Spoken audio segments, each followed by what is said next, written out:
আচ্ছা আকাশ, তোমার যে মাথা ব্যথা ছিল সেটা কিভাবে ভালো হয়েছে? হ্যাঁ, এখন অনেক ভালো আছি। আমারও মাঝে মাঝে মাথা ব্যথা হয়, তাই ভালো একজন ডাক্তারের সন্ধান করছি। ঠিক আছে, আমি জানি একজন ভালো ডাক্তার। আমি ডাক্তার বিল্লাল শেয়ারকে দেখিয়েছি। তিনি আমাকে নেট্রামিয়ার মেডিসিনটি প্রয়োগ করেন। কিছুদিন সেবনের পর আমি স্বস্তি বোধ করছি।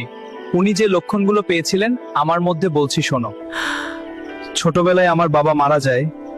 আমি অনেক দুঃখ কষ্ট পেয়ে বড় হয়েছি। সবসময় মেলানোকলি ছিল আমার মাঝে। তাছাড়া আমি গরম কাতর নি। তাছাড়াও গোসলে আমার পছন্দ ছিল ভাতে আমি কাঁচা লবণ খেতাম। সান্ত্বনায় রাগ বেড়ে যেত। সকাল 11টায় প্রচন্ড ক্ষুধা পেত। অনেকক্ষণ ধরেই তো কথা বলছি, এবার কি খাবে বলো?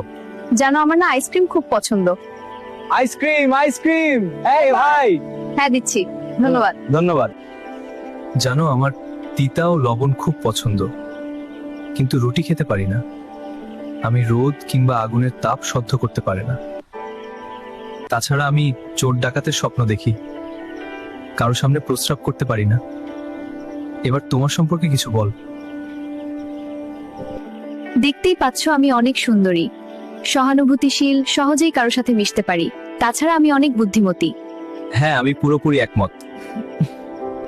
আমার প্রচুর খিদে ও পিপাসা রয়েছে।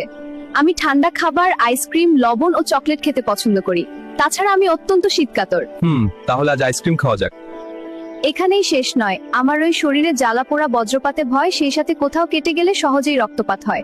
আমি বুঝতে পারছি, তুমি কোনো চিন্তা করো না, আমি তোমার পাশে আছি। ধন্যবাদ। এই ধরনের শিক্ষণীয় মজার মজার ভিডিও পেতে উক্ত পেজটিতে ফলো দিয়ে ভিডিওটি শেয়ার করে দাও। সবাই ভালো থেকো।